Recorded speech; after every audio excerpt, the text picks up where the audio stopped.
Hello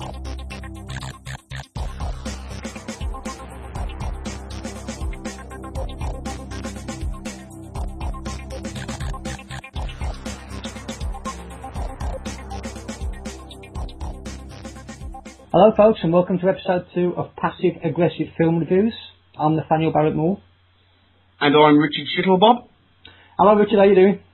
Yeah, I'm good, thanks. Interesting week. Interesting week, go on. Yeah, well, I've been to Inverness. Oh yeah. That's in Scotland. I'm away in Scotland, Richard, yes.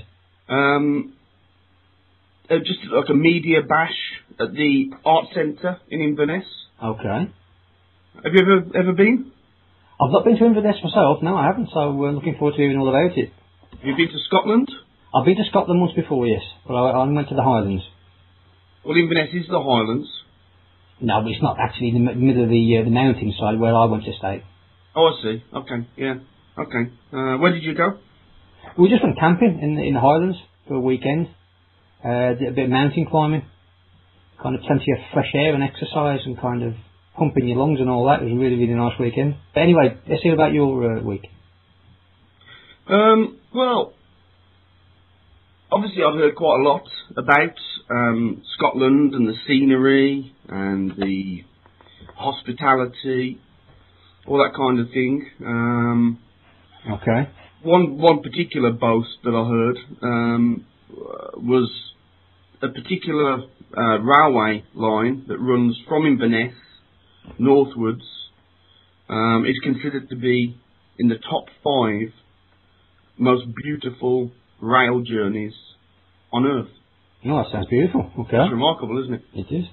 Because people travel to the other side of the world to go to New Zealand because of the beautiful landscape there, and we have something fairly equivalent on our doorstep almost. Pretty much, yeah. You've been to the Highlands yourself, so you know how dramatic the landscape is. Absolutely, yeah. It is spellbinding. So of course the countryside and the nature aspects, cruising on the loch, all of that was absolutely magnificent. It sounds divine, yeah. It wasn't perfect. Why?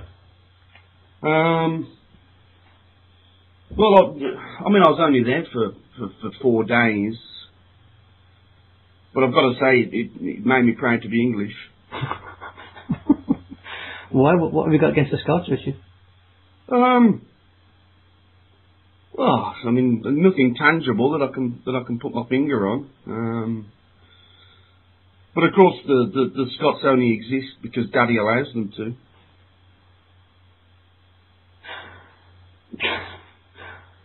Yeah, I can feel kind of the patriotism flowing through your veins as you're speaking.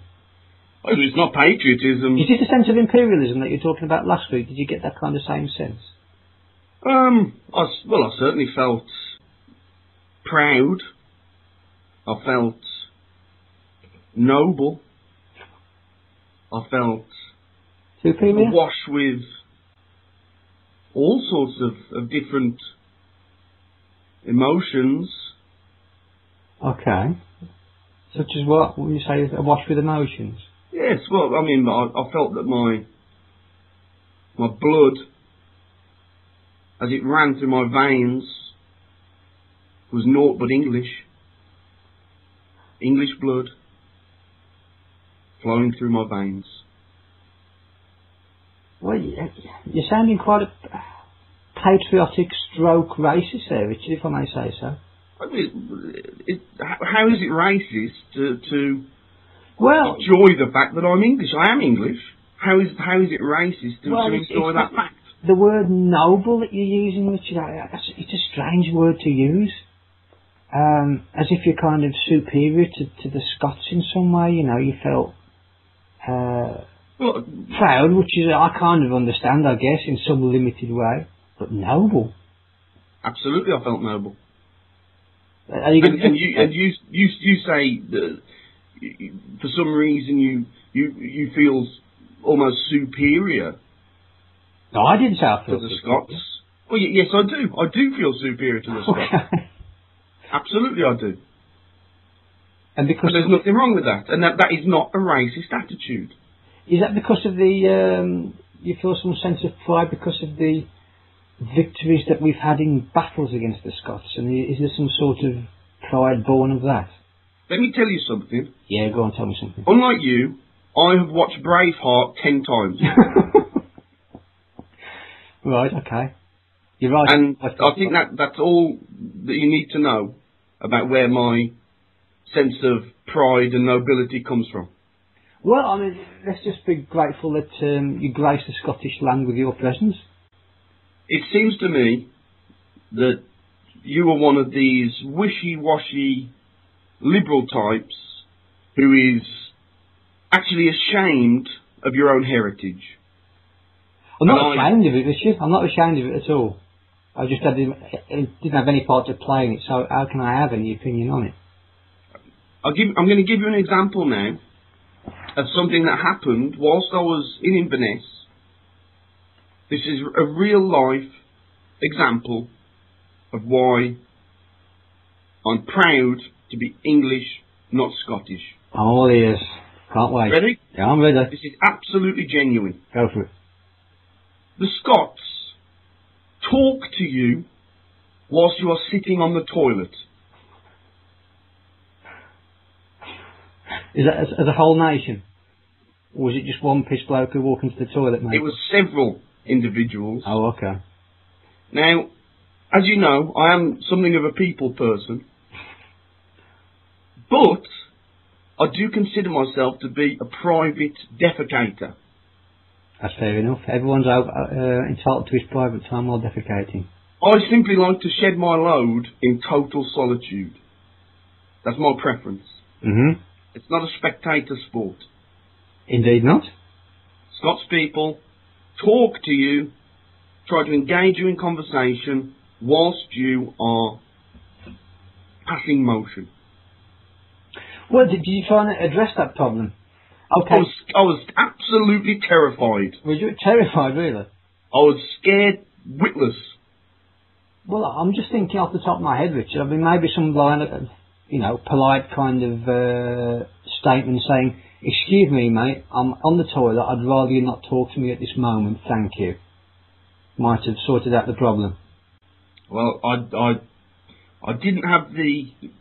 I'll admit it, I didn't have the courage when faced with several drunk men speaking in Scottish to put forward such a well-mannered, reasoned observation. Right. I simply sat there, quaking, whilst I attempted to perform my duties.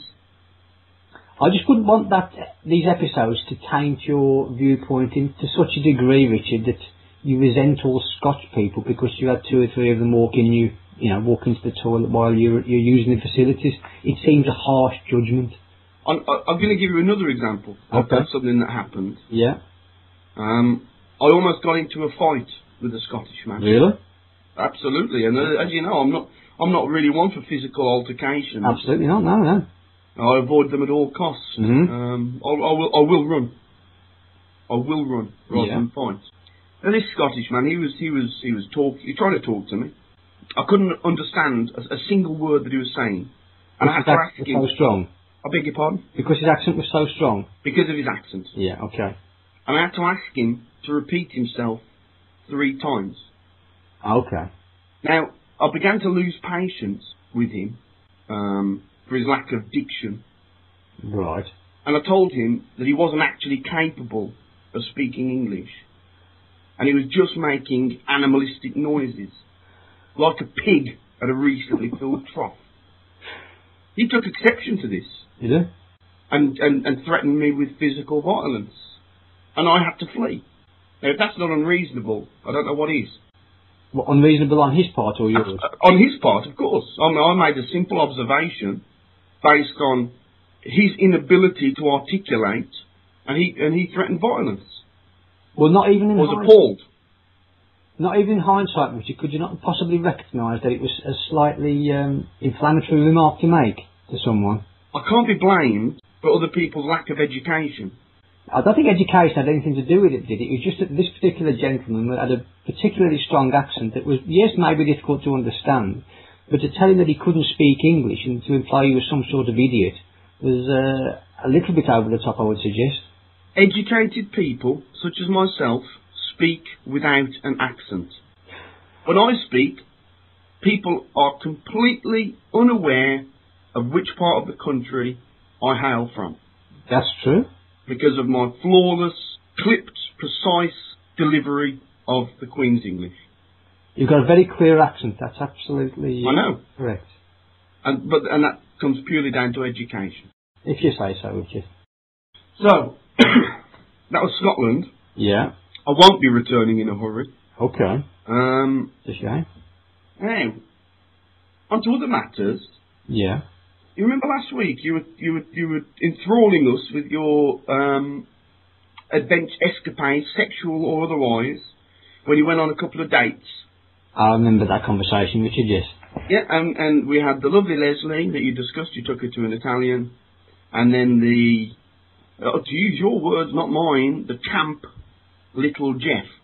Camp little Jeff, indeed. Remember? I do. Well, you know what? I met Jeff during the past few days. You met Jeff? What's the chance of that? Very small indeed. Mm. Okay, go on. Of course, I wouldn't have known him from Adam, because he didn't furnish us with photographs, simply descriptions. But he knew me, because he remembers us working together when we did the BBC Radio 2 evening programme, Mind Flaps. Do you remember that? Vaguely, Richard, yes.